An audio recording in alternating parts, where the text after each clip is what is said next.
Acorn TV, proud sponsor of Just Seen It, offers hundreds of hours of British mysteries, dramas, and comedies streaming commercial-free on demand. Learn about our 30-day trial at acorn.tv/PTV.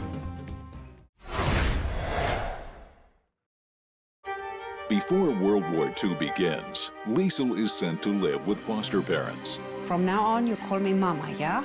And that lazy pig over there, you call him Papa. There she learns to read and befriends Max, a Jewish refugee.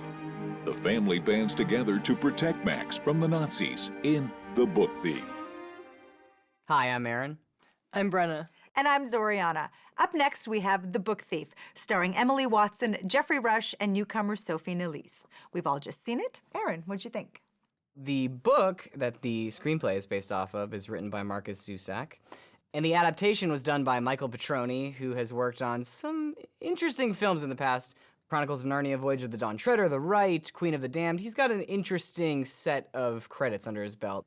I did like this story a lot. I thought it was very touching, very interesting. It's a World War II story about a young girl. The one thing that did bother me about this film is that there are a lot of Hollywood-type moments. Specifically, there's one at the end of the film where a main character dies in Liesel's arms right as they're saying, "I love you." And, I mean, I was sad, of course. You don't want this character to die. But the fact that they had to die right as they were saying that phrase and they couldn't say it, I was just, I rolled my eyes at the end of it. And that's not the only moment. There are several moments like that throughout the film. The film is 130 minutes long, and there's a lot of scenes that are cute but unnecessary. I think that the director, Brian Percival, was in love with a lot of the stuff that he'd shot. And I can understand that because everything with Sophie Nelisse is incredible, and it would be painful for me to cut any of that. Yeah. But if you don't cut it, it makes for a film that drags at times. The pacing of the film is slow, but it's no excuse to have unnecessary stuff in The the cut. camera loves Sophie's face, though. It is just beautiful to look at, very expressive. The eyes, just, there's so much going on there. Yeah, she's amazing. I mean, she's a 13-year-old actress who was 11 when she shot this movie, and she's adorable. She is definitely the best part of the movie. You have the supporting cast, Geoffrey Rush, Emily Watson playing her adopted parents. They did a worldwide search for this actress. Can you describe the day for me? What's it like outside? It's cloudy. No. Make the words yours. If your eyes could speak, what would they say? It's a pale day. Pale. Good, go on. And the sun doesn't look like the sun. What does it look like? Like a silver oyster. When your lead is a young child, it's very important who you cast because they anchor the film, and if they don't do a good job, the whole thing will just fall apart. So they really have a find in this young Canadian actress. Yeah. I also think it's very important that they surrounded her with strong actors like Geoffrey Rush and Emily Watson because they provide the gravitas. These are hefty actors. They've won a lot of awards. This is totally up their alley. And by having this weight with these two, it enables her to really flourish. The very first time that I realized that this child was incredible was when she's laying in bed and she's lost everything and she's just sad and scared and crying, and I'm sitting in the audience, I'm like, oh my God, this child, she's gonna go places. You need to watch out for her. Not just Sophie, but I thought the other young kids in the film were fantastic. The little German boy that she's friends with, the fugitive that she's harboring in the basement, everyone across the board was really remarkable. Brian Percival, who oversees the casting. Even he's kind of unknown, to be perfect. Yeah. I mean, Downton Abbey is the thing that really made him famous, but this is his second real feature film.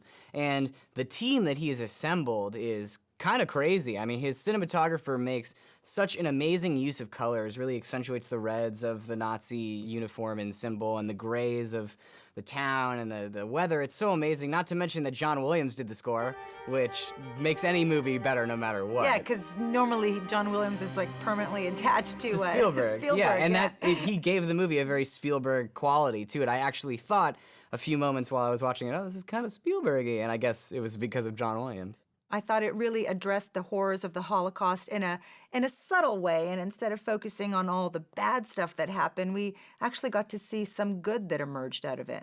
That's actually one of my problems with the story. Both the book and the adaptation is devoid of any real problems. Somebody goes to war and comes back, they're fine. Somebody gets sick, they recover, they're fine. The bully threatens to do something, nothing happens. Yeah, but She there are breaks into plenty people's of- houses and steals things, and nothing happens. There are plenty of people who die and plenty of bad things that happen in the movie. Name a character who dies. Well, no, except for the ending, which is what I said. Okay. like I said, this is a gateway movie. Yeah. All so that if you're- tension of It's Max being World War there. II light.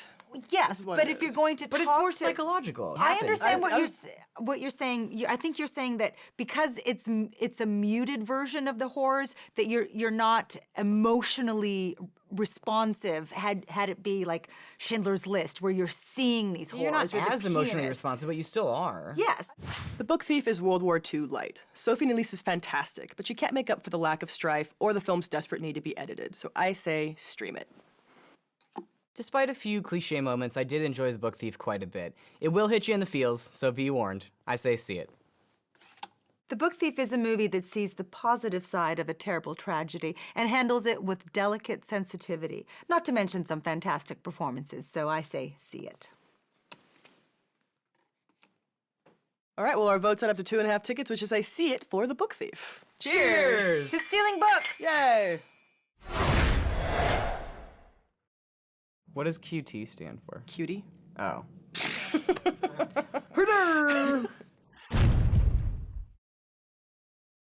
Acorn TV, proud sponsor of Just Seen It, offers hundreds of hours of British mysteries, dramas, and comedies streaming commercial-free on demand. Learn about our 30-day trial at acorn.tv/PTV.